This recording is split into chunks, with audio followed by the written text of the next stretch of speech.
This is the Art of Network Engineering podcast.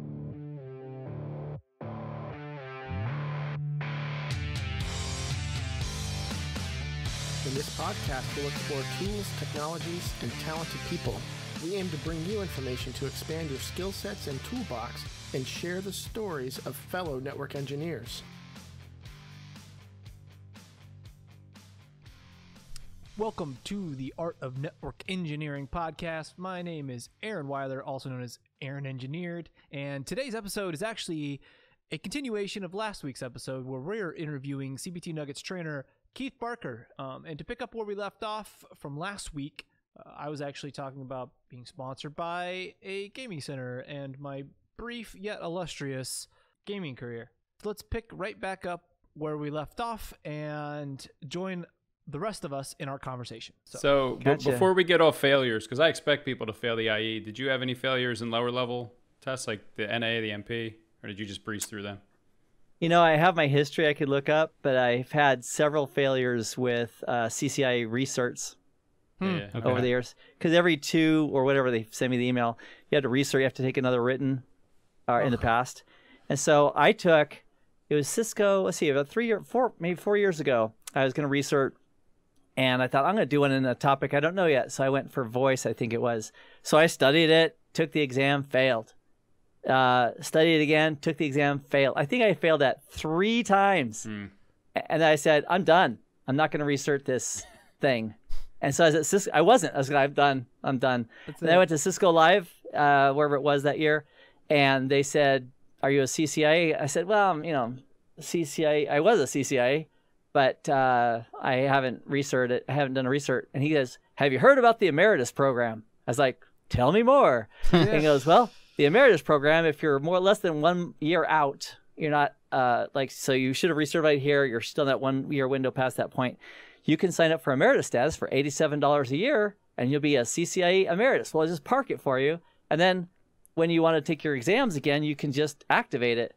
So I did that. I was like, okay. $87 and no study. Sweet. And then, so it's now with this whole change with the exams in February of 2020, at CBT Nuggets, I'm creating a whole bunch of content, Encore and RC and so forth. And so I've been just taking those exams, not realizing that those are recertifying my CCIE. And now I get this email like, boom, here's all these certs. CCIE Security, CCIE Enterprise, all like, great. Oh, cool. Nice. Yeah. So, and that's new for you, though, because now you're a CCIE Enterprise. Yeah. That's the conversion. Yeah. And I wasn't expecting that. I was like happy to see it. So failures, those CCIE writtens previously were so hard. So those are some failures too. And as a seasoned CCIE who had studied, I was like, I can't do it. I had literally stopped trying on the CCIE voice. So you took that. I took it 3 times, and the written to recertify. Oh, so you used voice to recertify? Yeah, I wanted to do something new. Got it. Oh, well, see, that's your problem right there, man. You're trying to reinvent the wheel, Keith. If it ain't broke, don't fix it, man. And so here's what I also thought. I took the exam. I thought, oh, here's all the areas I did terrible in, so I studied hard on those areas. Next exam felt like a whole different topic. So, yeah. I could see that. Anyway. Yep. That's an interesting pivot. I'll kick myself if I don't ask this, and I don't know where we're at on time. So how do you study? Do you kind of have a... Yeah, do you log into CBT Nuggets and then start learning off of there, or... No. So if they have content, absolutely. Let's imagine I'm teaching something that I've taught like before. I will watch my own content. Like every time I teach Palo Alto, I go back and look at my old Palo Alto and goes, oh yeah, that's how that works. Or Big IP's F5 product. Oh, that's how that works. I'm looking at my own content. Or this is so sad. This happens more often than I want to admit. I'll go to YouTube searching for something, press enter, and it's my video from 8 years ago. Not good. No one ever has the problem of looking for something and finding themselves except for you. Hashtag Keith Barker problems. What does that tell you, man? What does that tell you? You're looking for an answer, and the only person you could find was yourself. It's like those movies when someone records something for their future self. Yes. It's like, that's Keith, though. He's like, Google. In 2012, buy Bitcoin, right? Yeah. For 10 cents a piece or something. So the way the way I study is I have a subscription to Safari Books Online, and they have like an all-you-can-eat menu, and then I'm grandfathered in one for like, I think it's $10 a month. You can have up to 5 at a time, and you have to keep them in your bookcase for at least 30 days. So I don't need more than 5 books at a time. So I have Safari Books Online for all the technical books. I will dive into those first.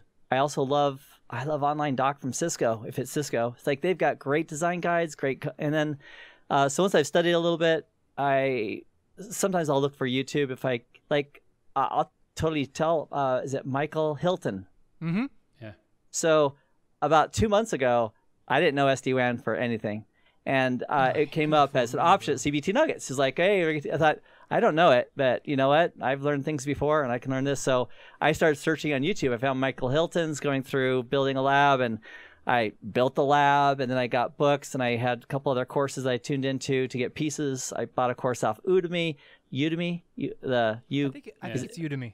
Udemy. Yeah, Udemy. I always think of Ubuntu, and my pronunciation goes out the window. Yeah. Udemy. So I went to pieces and parts, and then I labbed it up and built it, and then trained on it. And when I got to the point of training people how to build their lab, it was tight.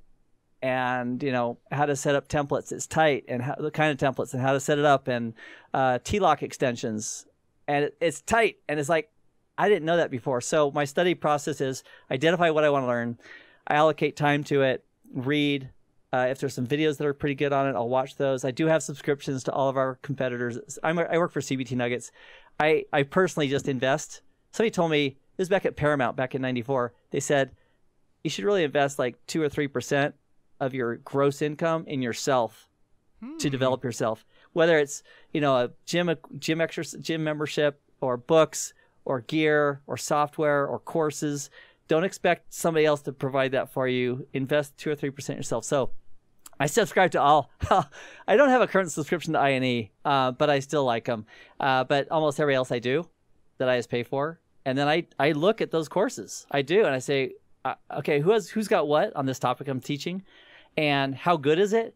And then I say, how do I make it like way better, if possible? And the only way I can make it way better is to take what, the conglomerate, Online Doc and everything else, and really boil it down to, if I was being taught this, what is the correct approach? And that secret, along with problem solution, guides all of my course decisions as far as teaching. So for studying, find out how it works first. If I find myself doing this, let's configure this, and I really don't get it, I need to stop and back up and say, wait, like for CCNA, I love staying in the dirt. I call CCNA the underlay network and the basic protocols, the dirt. I love staying there. And that's what my YouTube channel is primarily focused on, is helping people just starting with the basics. Perfect. So if somebody's configuring gateway load balancing protocol, and they've heard of an AVG, but they don't, it's like, study a little more first and then lab it up to reinforce. And that's what I do with all the technology. So 2 weeks ago, I started off with the email security appliance, the web security appliance, and Umbrella. Okay. 3 products that I've never, I just told somebody a day ago, I'll never admit what I didn't know. But anyway, Here you are. I You've never grown used so them. much. Yeah. You guys, so I never used them. I mean, I've heard of them. So I got eval licenses from Cisco, go through the front door, right? Ask for the eval license, got it, labbed it up, set it all up, and then I created courseware for Security Core for that. And I had no idea. Umbrella is so amazing. Do you guys all know about Umbrella? Mm-hmm. I don't. Yeah. Oh, yeah. Yep. Nope, not me. Nope, I don't. So let's imagine you do a DNS request, and you're saying www.myfavoritesite.com, DNS responds with an IP address. Yep. What if that site's malicious? Do you really want DNS to give you the IP so you go to it? Absolutely not. Probably cutting that off as soon as possible would be great. Well, OpenDNS can do that. And Cisco bought OpenDNS, and that's now called Umbrella. Yep. Oh, see, I didn't know that. Okay. Yep. And so you have the free tier where you can point to their DNS servers. That'll cut off a lot of malware sites and malicious sites. Yep. But if you subscribe, you can then set up policies and say, no, these categories, these apps, and so forth. It's amazing. So I labbed it up in my home office here. I was like, holy shnikers, that works. So when it works, and then in the course, it's just one set of videos. I talk about what it is, how it works, what is a policy, how to create a policy, why it's needed, and then demonstrating it working, and then encouraging them to get hands-on practice. So I totally forgot what question drove all that. But so I'll tell you where. How do you study? This will actually probably this will probably help. Not just in your brain, but like kind of where the why is, because you said, Keith, in particular, you're like, yeah, well, I like to break it down like this. So let me just help for a second. I'll break down where Andy's head is. So Andy is the type of dude that likes to plan. You know, we talked about that. But he also likes to pick people's brains to figure out what the secret sauce is, right? Because especially someone who has 2 CCIEs, like that's impressive. On top of that, you teach content, right? That, you know, there's a lot of stuff out there that you've taught. So, and you love to stay in the, you know, the blocking and tackling, we'll call it, right? The shock troops of the CCNA world, which I love that too. So knowing that, like, what's the secret from getting you from I just got my CCNA to all the way to CCIE, especially when you have 6 kids or 7 kids? Is it all right? The most important thing, if I had to take one thing away, is it the scheduling? Is it the how you study, like the mediums in which you use? Is it the lab?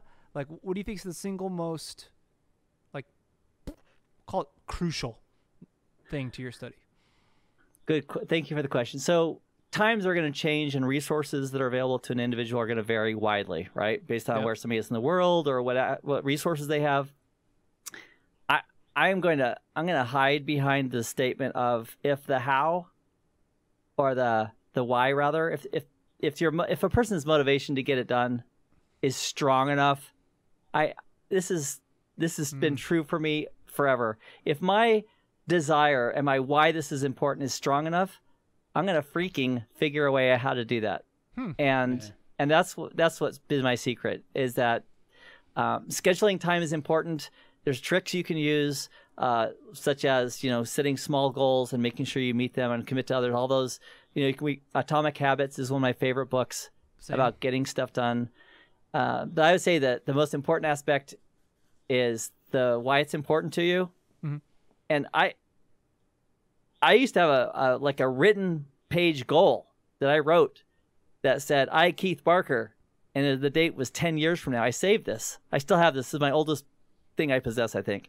And it says, I, Keith Barker, on this date will blah, blah, blah, blah, blah, blah, blah. And there's no magic.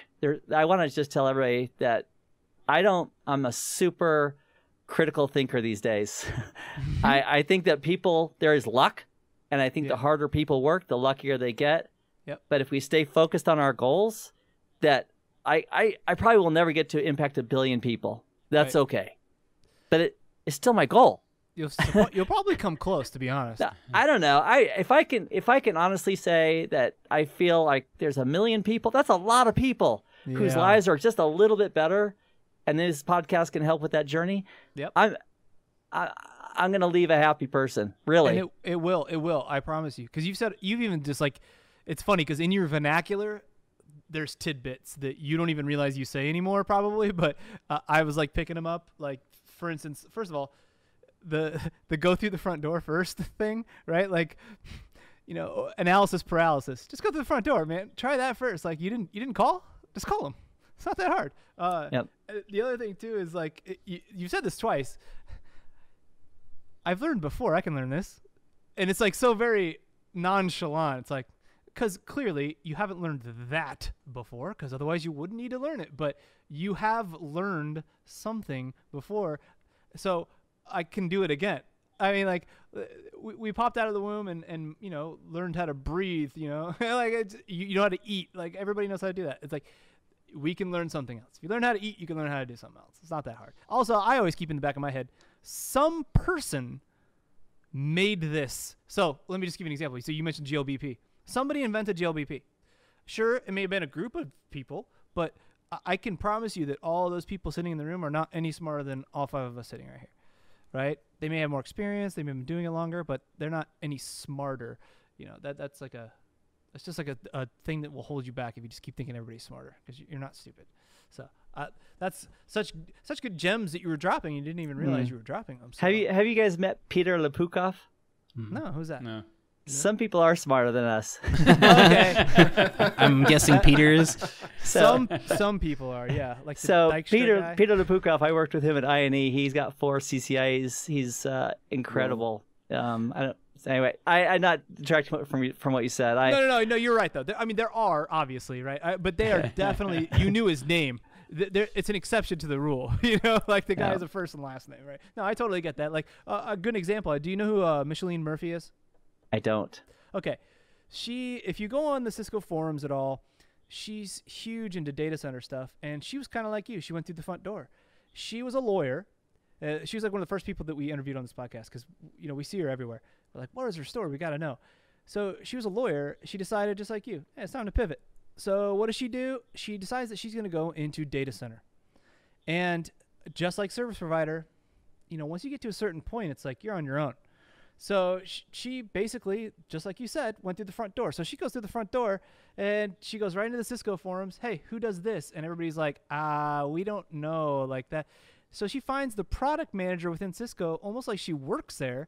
And she wrote some of the DNA center, like not DNA center, but data center and DNA center stuff. And she was telling us stuff that we had no idea about. She's like, I researched, couldn't find it. So I decided, let me go to product and help them write it. So now she's in like Cisco white papers just from going through the front door. That's awesome. I know. That is awesome. Dude, stories like that just like, it just helps, especially listeners. It helps them tremendously because it's so much easier to find an excuse not to do something than there is to do something.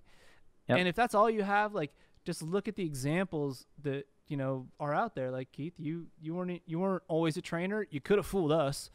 Honestly, like that's why we ask, right? It's like, how long have you been doing this? It seems natural. Like, tell us what we're missing here. But nobody's superhuman. We all just see the tip of the iceberg.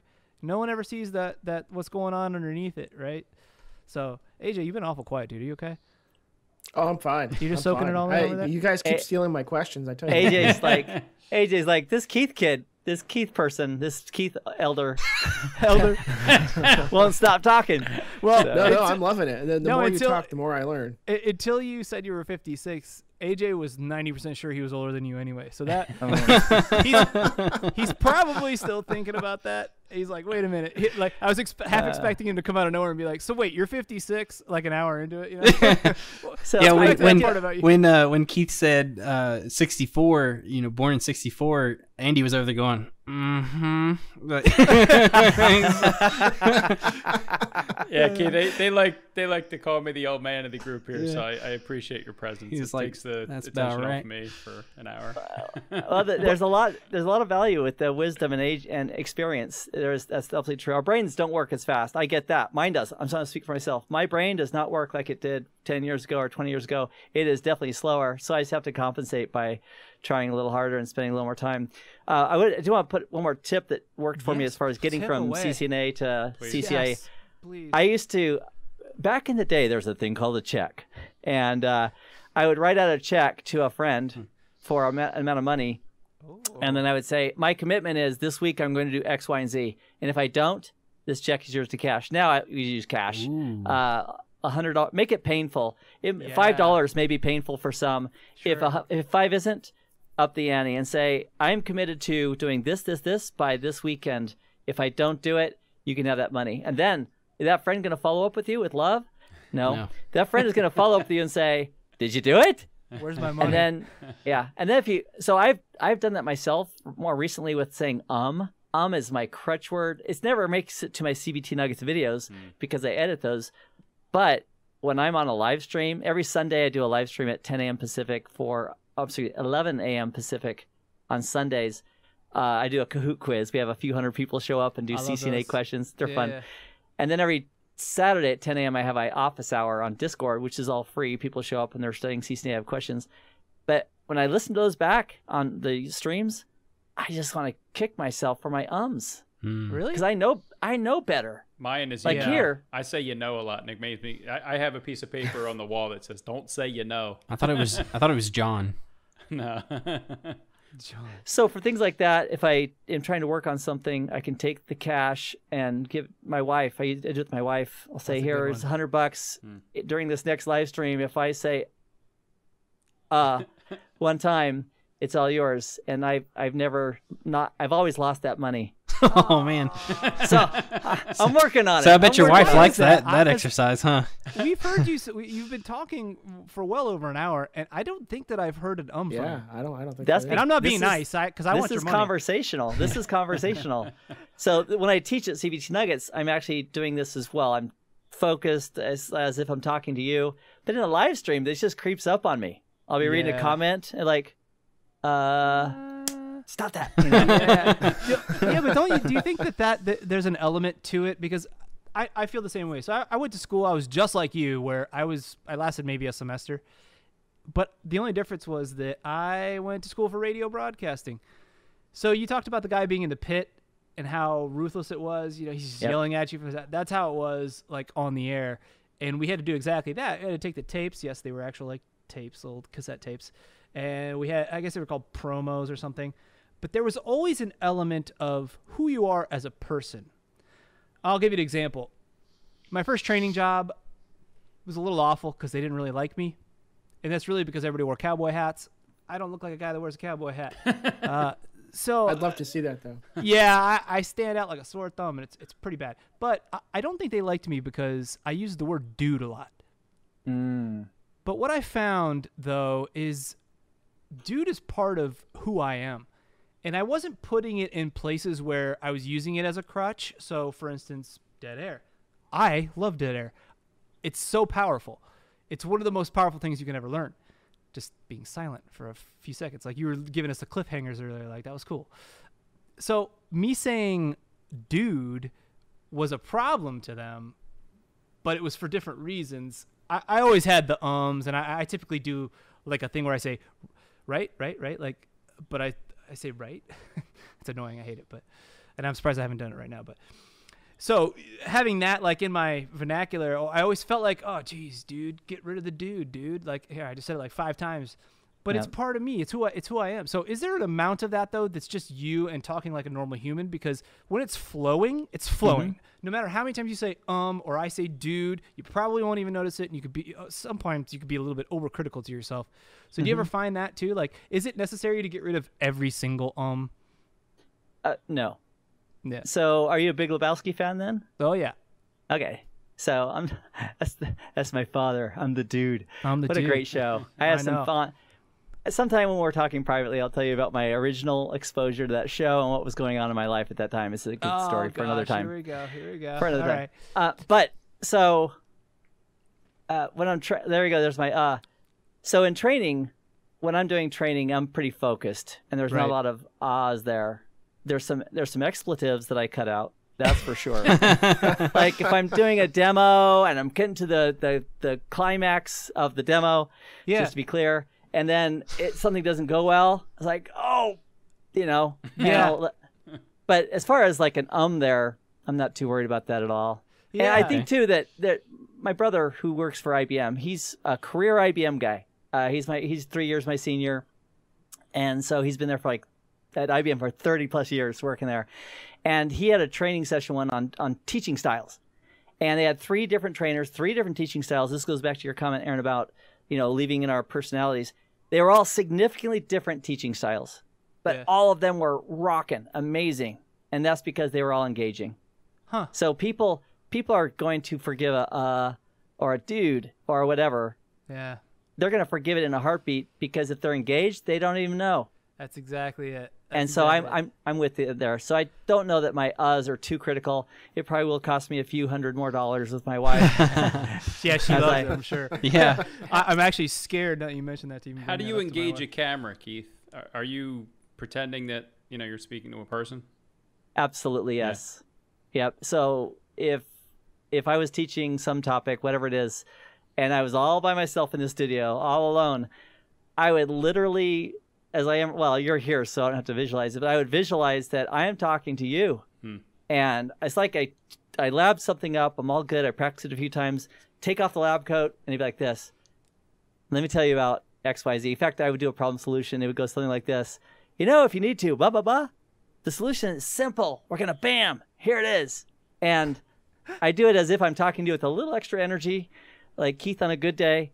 And And that's how I do it. I used to have pictures on my walls of various students. Okay. I don't do that anymore because I can visualize it. Yeah. But just like this for the stream, so that I'm giving away my secrets here, but you guys are all down here on the screen. Uh-huh. But I haven't taken my eyes off that lens maybe for a few seconds ever. Yeah. That's because I can see you. In my eyesight, I can see that your expressions, sort of, and I get it. If you start going like this, I'll notice. Yeah. But the key is I'm looking in the camera just out of habit after doing this for years. Okay. So that brings up a different thing in my head, because you've been a live trainer before and you did it for quite some time. I think just kind of doing the math in my head. The differences clearly are that, right? You can gauge the audience. So it's clearly a different challenge to do it when nobody's there. Do you find that you do it the same live? Like, because you said you still do some Cisco Live stuff. Mm-hmm. How different are the two when you're doing them? Okay. Have you ever heard of a mosh pit with punk rock or anything like that? Oh, yes. I've been in one. I'm a human mosh pit. Been in a few. Okay. Been in a few of them. That's my opinion of Cisco Live when I'm teaching a session. It's just crazy great. So the energy's up.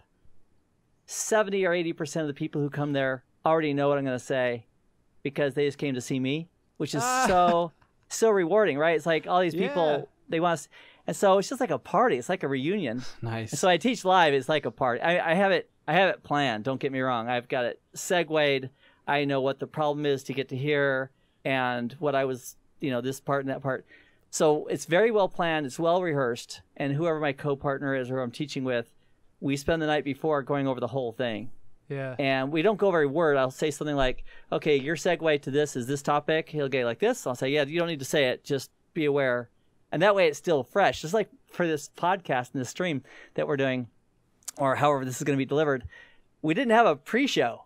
We didn't sit down and say, tell me, I'll ask that during the live event. So it's like a party. So teaching live, you have the people there. We can interact with them. I can see that John or Sally or Amir or Ibrahim or whoever it is, I can see they're struggling with something and I can elaborate. But training live, although it's great, probably in 45 minutes to an hour's worth of training, I can probably get the same benefit to the learner in about 5 to 7 minutes. Mm-hmm. If it's just well thought out, well introduced.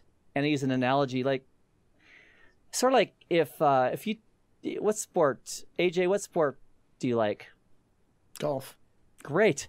So if I was going to teach a golf, use a golf analogy or a technology, it'd be something like, some of the challenges when working with a layer 2 protocol like STP is like, what's better? It's a lot like golf. Lower scores better. And you can't forget that. It's like you can't undo that. You can't unring that bell. Yeah. So I would weave that in at the appropriate time. But if we use and we take something that they know, excuse the mic there, something that they know, and we link it to something that we're teaching them, that increases the learning process. So I got you. When I'm teaching live, I just think, what is for subnetting? I just thought, how would I like to learn this? Yeah. And what are the steps I need to take? And so I created this course called Subnet Saturdays. I took 11 Saturdays on YouTube. I put in a playlist for people for what is an IPv4 address, all the way to variable length subnet masking. And somebody who goes through those 11 videos can do it. It's amazing. So, so you're saying I forgot the question again, but no, it's all good. So what you're getting at though is that what often happens to me, at least this is my experience from also being a trainer at one point, was in the live environment, especially when it's casual-ish, as in like, please make this more of a discussion than anything, you end up not getting to what you were trying to get to, because things, you do have to field answers, and it's okay to say, yes, great question, we're going to get to that in a minute, or great question, beyond the scope of this, right? So that those things are inevitably going to happen when you have a live audience. So being able to cut that out, and I think that's why learners are so adept or maybe apt to going towards like a smaller chunk, like a smaller video, because I'm the type of person that I want it quick and dirty, man. The shorter you can make it, the better. Let me be the one that asks for more. You know, like I never go to the buffet. Everybody does this. Everybody goes to the buffet and piles their plate up, first plate. Not me. I go, I sample just a little bit of everything, and then I go back. And now I'm ready. Now I go in. Last thing I want to do is waste a whole plate of food, you know? Like, what if I get something I didn't like? So right. I want to be able to find those little pieces, and then I want to take more as I need it. A great example, too, OCG. I don't want to read the whole thing. I'm going to employ the 80-20 principle right off the bat.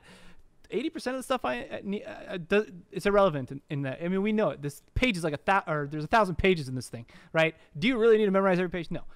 But nevertheless, like if you could just filter through the information and just get it as you want it, it becomes more of like I asked for that. Like I'm not being like forced to, you know, it's like, well, you need to know this, but you need to make sure you write this down and da-da-da-da. Are you telling me I don't have to read the Encore OCG? Because this is great news. I never said that. I never said that. I never said that. So the CPT videos are a hoot. You'll love them. Yeah. So going from in-person to live to online training or to pre-recorded training, there are benefits to a live class. I mean, if I'm sitting in a class with Aaron and we're learning about some technology, Aaron and AJ and everybody else brings a lot of experience of the work, you know, what they've done and those stories you can't get through live training or through recorded training. Right. So there's some benefits also for a trainer or for a person to get out of the office and actually focus on the content if they're taking it live physically. Those are huge benefits that I never want to say aren't true, but at the same time, those courses that I've been to are $2,000 to $4,000 for 1 week for one person plus travel.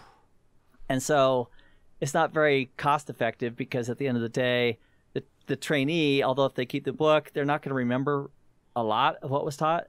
Yeah. And so those are some negatives. So I teach online. I want to make the best online content I can. Yeah. And just realize that there are pros and cons to each.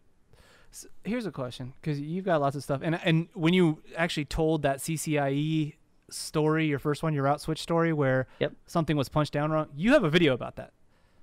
I've got, I think, like 300 videos on my channel. Yeah, no, because I've heard you tell that story before, and okay, because I remember it, and I think it was in a room, but it wasn't the room you're in now. It was in a different room. I think there was a closet door behind you. Like yes, that was my other place. So I still have that. I'm just transferring everything here. Yeah, you had what's that thing called where it's like on continuous momentum or whatever? I saw that. Oh, you can't. Yeah, it's still up. It's in a different camera shot. Oh, okay. But, in fact, I can change the camera angle if you guys want to see that. Uh-oh. Here we go. Now we're getting fancy. All All right, right. talk to us about capture cards, would you? 'Cause we're in the What are you going to the gear you got over there, Keith? What us.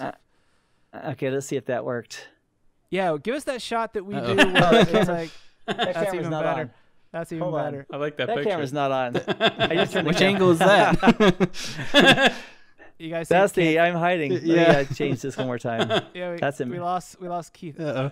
That's actually a funny idea, because I might change my work picture to something similar to that, just so when I'm not there, it looks like I'm just like hiding. Like, that's hilarious. That's awesome. Okay, let's try that one more time. Hold on.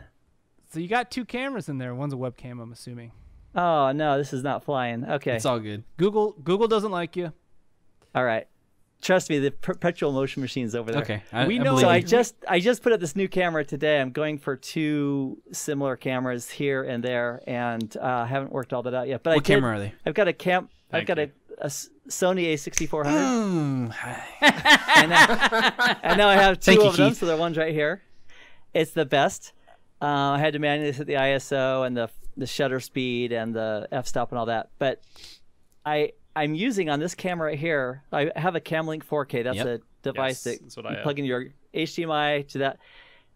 What you're looking at right here is a $20 HDMI capture adapter dongle Okay. from Amazon. Huh. Nice. And it doesn't do 4K, but it's, for what I do, it's probably as good as the Camlink 4K.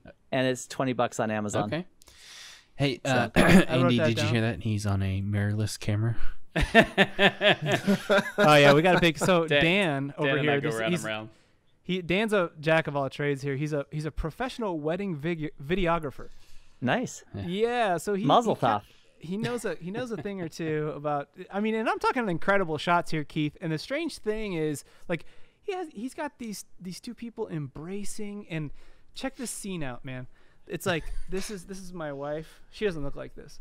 This is my wife, and they're just kind of locked here. The freaking sun is setting like right here, and this dude's doing like a pirouette, like around. That's not an official term, pirouette. That's like a ballet thing. But you know what I mean. They're doing like a little circle thing. It like music going in slow mo, and we didn't know that he did any of this till like 2 weeks ago. This is why it's so weird, because it was epic. It was great, and we were like, "What in the heck? Why are you hiding this from us?" So the guy over here knows a thing or two about a couple of things. One's videography, but check out Dan. Move your body for a second. Which way? You got to show off this just completely out of the way, because I want to see what's behind you. It's a mess. Look at how this guy built this rack. How cool is that? Oh, nice. Is that a 3560 in there? No, so there's a 4510 right here. Okay. And then I've got 3550, and I think those are 2960 or 2950s, and then some 2800s. I think those are 19 whatevers, and some really old ones right there. And then I got some Rocky Gear up there too. But yeah, that's so awesome. Custom made. Look at that thing. He's like a jack of all trades. But like definitely a master of none. So that's all of us. Keith, tell us one thing that you're absolutely awful at. Yeah, we need to know. Yeah, we got to make you human. You have to be bad at something. Yep. I've got a plethora. Do you want sports related or otherwise? Otherwise. Actually, I'm going to be more specific. Something in tech that you were just bad at. Does that exist, first of all? Yeah. Okay. I'm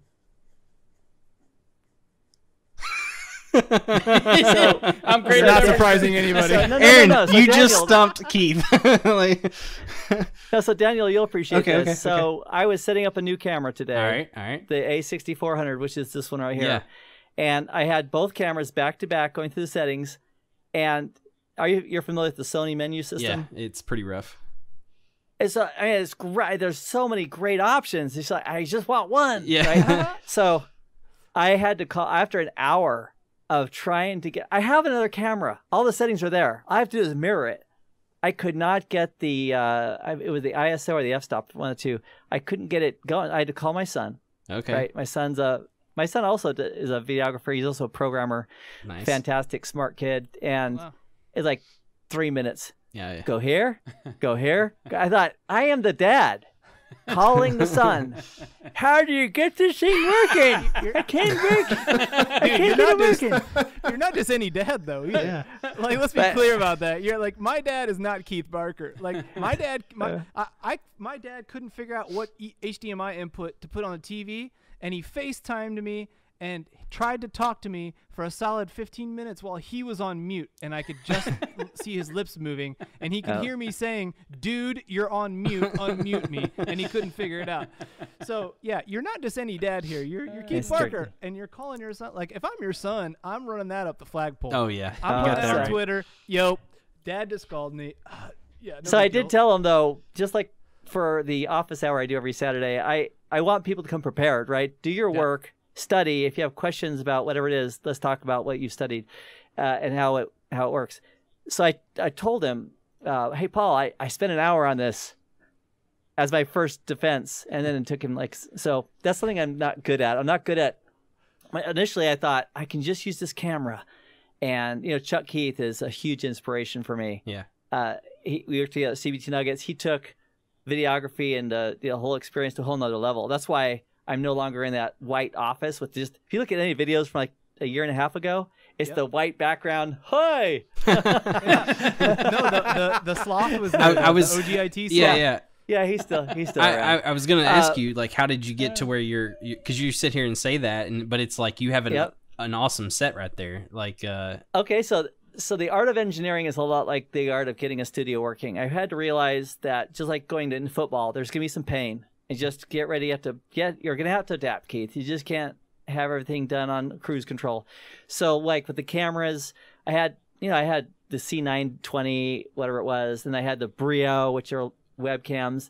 And it took me a long time to really believe that you have to have a lens bigger than a pinhead to get the image. And so I bought that Sony there, and then I bought this one like this week for a second camera. I'm going to feed them both in. I had to learn that I can't use the auto features. I got to tweak it. So I was like, okay, once I agreed to that, great. Then my daughter, who is, she was born in 88. We can do the math on that. I will do it before her birthday, which is December 14th. She's 33. Thank you. That's helpful. Or So 32. She's turning 32. Sorry. okay, I'll still double check my math. When I go. My wife's age. So in the other office, it was all white, and I said, I need your help. Can you help me? She's a designer. She is very creative. So she bought me the fake bricks and the paste on wallpaper and the lighting, and she did that whole thing like one weekend. Oh wow. And so my wife and I bought this house in April of last year, and this used to be a carpenter I have a video on the transformation if you want to see it, but it used to be a carpenter shop off the garage. So I totally just decked it out. I have air conditioning in it, with a mini split and all the lighting. And this is like the 15th rearrangement of this office to try to get it to where I want it to be. So it's just like the art of engineering, though. It's like some new topic, learning it, studying it, or troubleshooting it. I remember working with, what was it? The Department of Navy or whatever it was. They had some system they were putting in. I'd never worked with it before. And it was just a matter of, okay, like, what do I know? What kind of information? And just take it from wherever we are at and just do better and better and better.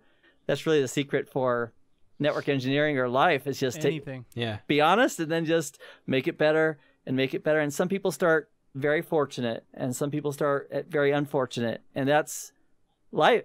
I guess the biggest lesson is life is not fair. Yeah. And it never will be. So anybody who thinks life's not fair, you're right. You're right. Put one in your column and then start working towards making it a little better. And so people in geographic locations where they don't have an opportunity, it's tough. I mean, half of the people on my channel, I have like 5,000 people on Discord, and a few hundred people that join us every Sunday for the quizzes.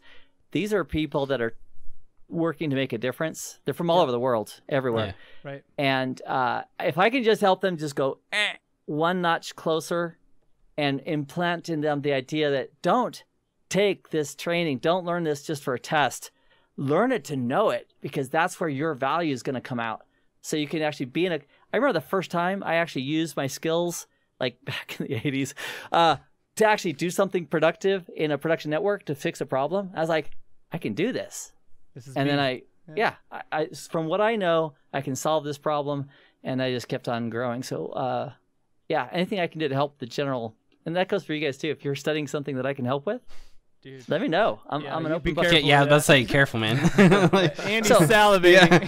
Well, the office hour every Saturday on Discord is like from 10 to 11 Pacific time. Adjust your calendars. And I tell people the focus is CCNA, but after that, if we always have CCNA questions, but I chat with people all the time. They'll have a question for me or a request, and some of those call them right there, and we'll have a chat and discuss it. Oh, wow. If they've studied something and they need clarification, I'm happy to do it. And the number one response is, I'll almost consistently, I can't believe I'm talking to Keith Barr. I'm like, the thing is, I'm available. I'm not hiding. I don't have, my schedule permits me about 20 hours a week that I can devote to social media, YouTube, and the office hours and the quizzes.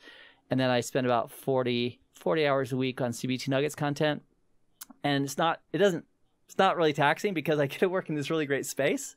Yeah, right? yeah. I get to do something I'm passionate about, and so it's a great life. I think you just hit on something there too.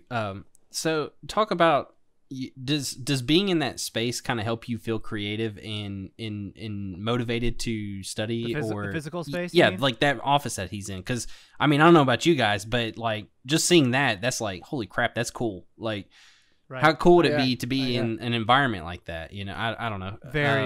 I'm in my laundry room. Yeah. I'm in my bedroom. Yeah.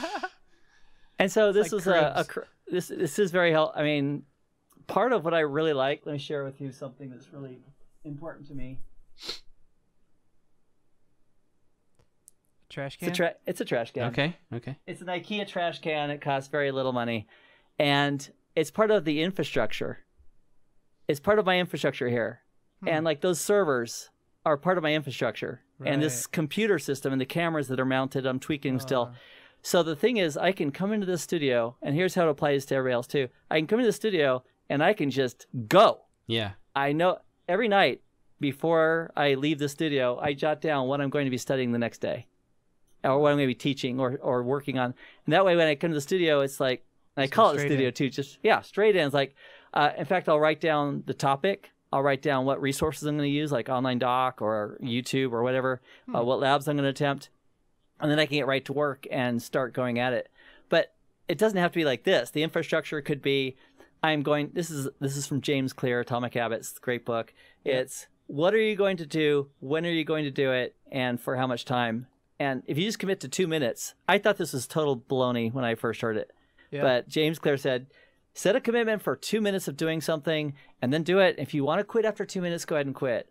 And you won't, though. Most of the time, I won't. Okay. So I do that with exercise right now. It's 15 minutes on the elliptical, and that's it. Yep. And sometimes I will go for 30, but a lot of times in like 15 minutes, I've got all the stuff going on in my head about what I'm going to teach today. I'm done. But you know what? Guess what somebody gets if they exercise 15 minutes every week, every day of the week? They get all that exercise. Right. And so it's just like for studying, identify where you're going to do something. Prepare yourself for it, get that infrastructure set up, and then just do it. Whether that's a table as your kitchen table, or whether you have family and things going on, let them know. But setting up those habits, and it gets easier as you get the habit to do it. And I would encourage everybody to do it. Atomic Habits is the one, because I have a bunch of those books. One of them is Habit Stacking. Very similar, but is that the one where he talks about like, hey, if you want to exercise, destroy all the barriers? So like, put your shoes by your bed in the morning if you plan on running in the morning, right? Yes. Because you know who's really good at this, and I've known this for a while. You guys don't know her. It's my wife.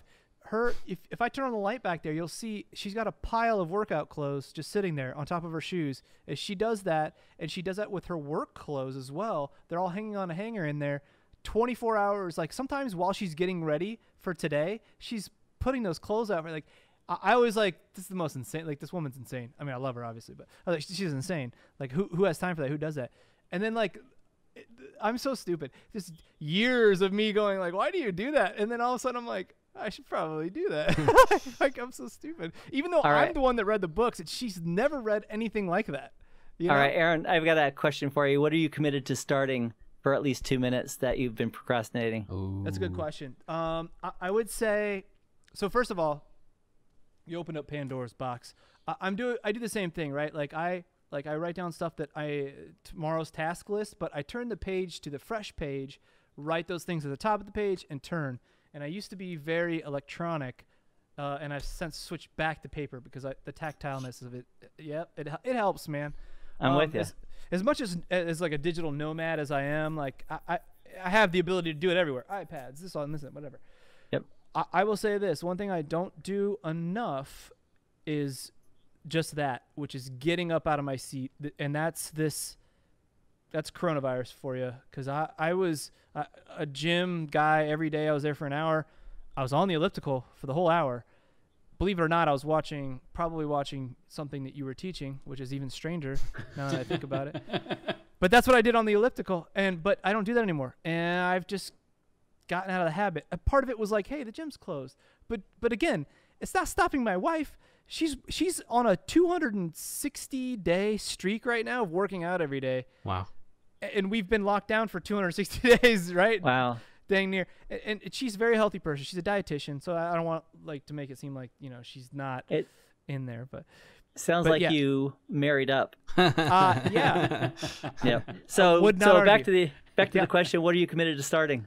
So what I'm gonna do is I'm actually gonna walk the neighborhood for a half hour every day.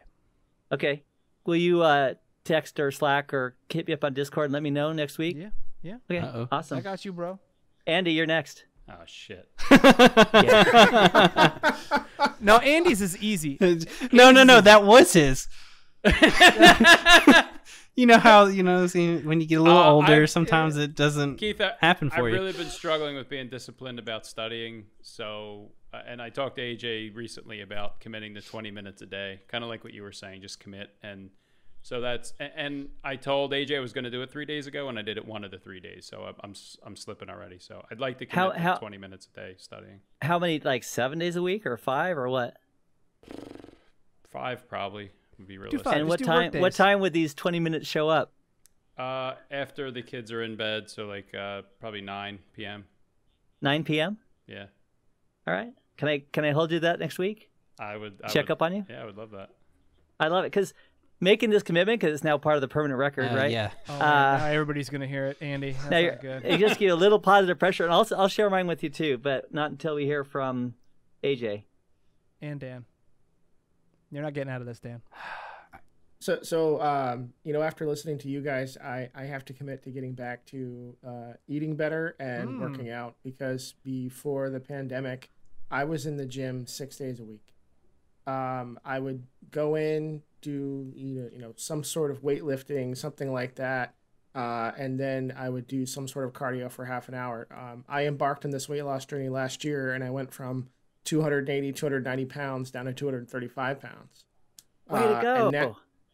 And unfortunately now with the pandemic, the gym's closed, and then we were home all the time, and we started making some bad choices, and that just started to feel comfortable. We went back to bad habits, and I haven't put all of that weight back on, but I've put some of that weight back on, and I'm not very happy about that. And I keep talking like, oh, I'm gonna do this, and then I never do it. And so I think I'm gonna get out the gym clothes, get ready, and try to go for a run here some morning, or maybe do some cardio in the living room, because it's starting to get real cold outside up here in Vermont. Yep. Okay, so I'm gonna give you. Is it okay if I'm tough with you right now? Oh, please. Oh boy. All that sounds too fuzzy to be measurable. No. I was just about to say like 3 days a week, at least 15 minutes a day to start, and then we'll go from there. Like I got to do something, because I'm And what is going to be the 15 though? In the exercise in the living room, or what are you going to do? If the weather's nice, I want to go for a run. If it's too cold outside, I'll work out in the living room. What does work out in the living room mean? Usually do like some cardio. There's a couple of YouTube videos that are my go-tos. Like when I'm traveling, I'll pull those up on a computer in my hotel room and do those. Well, AJ, you rock. That's awesome. Okay, Daniel, and then I'll go too, because I'm not going to leave myself out of this party. Yeah, we're not going to let you. I got to think of something very simple. Hold on. No, definitely studying for Encore. I need to kick it into high gear. So, now for me, I can study usually around 7:30 at night, because I got to put the kid to bed and all that. So I think I'm going to try to do the same thing. How many days did you say, Andy? 5 or 5? Yeah. All right. I tell you what, I'm going to do 5. I'll be right there with you, Andy. Okay. Ooh, you guys should do it. You guys should do it at the same time and text each other. To study? Like, hey, are you studying yet? Like, you're both East Coast. Are you both in the same time zone? No. Yeah. You're in Central? Yeah, I'm in Central. Yeah. Oh, it goes down and around you, doesn't it? Well, yeah. So Tennessee split. Indiana. Well, Tennessee split in half, or I say half. It's yeah. But anyways. Yeah. All right. Well, that's awesome. I look forward to hearing your success. It's going to be worth it. Yeah. I mean, totally. So, I have had a challenge lately with strength training. My cardio is great, 3 days a week, no problem, sometimes 4. But I've got right out in my garage a weight rack that I put there that hasn't been used in like a month. So I'm committing to 3 times a week, at least 30 minutes of weight training. Wow. So I will follow up with you on that, and I'll be better for it. I'm so grateful for this opportunity to commit. It's like everybody's like, oh, we're never having keto. Yeah. This guy.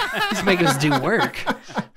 But we just cut this whole part of the episode out. Just think about it though. It's gonna be great, because when we follow up with each other in a week, and I have done 3 workouts, and Aaron, you've done your every day, 5 days walk a week. Every day, yep. And Andy's doing the study, and AJ's doing 15 minutes of cardio 3 days a week, right? Yep. And Daniel's studying for Encore. And I've got more muscle tone, which I need at my age.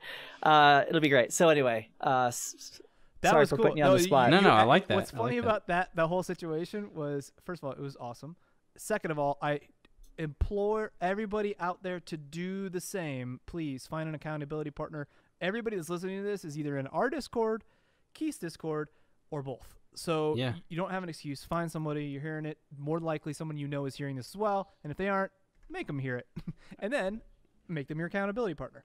And inadvertently, we hit a perfect time. Hang on, Aaron. We can't end on this because there's a video series on Keith's channel that he has about improving your life. Yeah. And there's like 5 or 6 videos. They're fantastic videos. We obviously don't have time now to get into them. But on the note that, we just went around and made this commitment, I think that anybody listening to this needs to go watch those videos. Yeah, that's your commitment to us. Yeah, absolutely. Yeah. If you're listening, that's your commitment to us. Absolutely. Is to listen to that. How do I find your Discord, Keith? I'm Googling Keith Parker Discord and I'm not getting it. Yeah, probably the fastest way to get there is go to any YouTube video I have that's made last year, and there's always a link there. And it's free. It's an invite. All right, thanks. Sweet. So yeah, that brings up a good point too. So in the show notes, we're gonna put first of all, if you don't know Keith's at this point, you are living under a rock, or you're Dan who just got Twitter 2 months ago. But if you don't, we're gonna put all of his information in the show notes. That includes the Discord channel. That includes the YouTube stuff. That includes anything else we could possibly think of. Maybe even a link to Atomic Habits if you feel so inclined to buy it. It's a really good book, I promise you. Got it. Yep. We've been doing a lot of good books around here lately, so that's been cool. Keith, awesome. What do you have any little I'm just a pun monster today. Do you have any little nuggets of wisdom for us to like final goodbye? Yeah, I've got one final one. You never know who you might be working with again or for. So just from a business perspective alone, it pays to be nice and kind to everyone. Yeah. And I don't know how karma works, but I know that if you're nice to people and you care about people, that it's a lot better than when you don't give a darn. And so just find a reason to make sure that you're just that we are kind to everybody, because the world's a hard place. And if we can make somebody's day a little bit better, somebody once told me, imagine that the person you're talking to is going to die tomorrow. Whoa. And what would you say to make that person's life just a little bit better today? And that's extreme, because I'd probably spend an hour with that person. Yeah. Recounting their life and the great things that have happened. But that's good coaching. It's always, I learned that at Paramount Pictures from a contractor there who I admired. He was fantastic, and he told me that secret, and it stuck with me. The other thing I would also suggest is a lesson from my dad, who's 91. Wow. And he said, Keith, always do more than what you're paid for. And the story that went with that, which is quick, I'll tell it briefly, is an old town 70, 80 years ago with 2 corner stores, one in each end of town. And whenever they'd run out of supplies, they would help each other. They'd have their guy from store A run over to store B and say, I need to borrow 10 cans of peaches. They'd write a list and go back. And the guy at store B noticed that the helper, the kid at store A, was always running, motivated. And he asked his boss at store B, said, why is that kid from store A always motivated? And the guy said, because that kid's going to get a raise. And the kid said, how do you know he's going to get a raise? And the owner said, well, if his boss doesn't give him a raise, I'm going to hire him and I'm going to give him a raise. Wow. So doing more than what you're paid for, having a good attitude is going to best serve you. And then if you increase your skills at the same time, it's a winning combination for a long-term success. And it's a great way to be happier than other outlooks. So that would be my closing thoughts for anybody who's interested in improving their life, is do a little more than what you're paid for and be kind to everybody. Wow. Yeah, that's a perfect place for us to put a bow on this bad boy. Thanks so much. I know, like, I say this every episode, but I also say that every episode. I sort of speak for all of us here when I say, and that includes the Discord group, thank you for coming on here, because it's been like nugget after nugget, no pun intended, or maybe there was a pun intended, gem after gem, morsel after morsel, however you want to define that, on top of the other stuff. And plus, I think people enjoy just finding out that you're actually human, because sometimes you just look otherworldly, my friend, and that's a compliment. So thanks for your time, dude. We'll put all your stuff in the show notes. If you haven't yet followed us, get on the Discords. Let's study, improve your life. Let's go. Thanks for joining. Everyone, this is AJ. If you like what you heard today, then make sure you subscribe to our podcast on your favorite podcatcher. Smash that bell icon to get notified of all of our future episodes. Also, follow us on Twitter and Instagram. We are at Art of NetEng. That's Art of NETENG. You can also find us on the web at artofnetworkengineering.com, where we post all of our show notes. You can read blog articles from the co-hosts and guests, and also a lot more news and info from the networking world. Thanks for listening.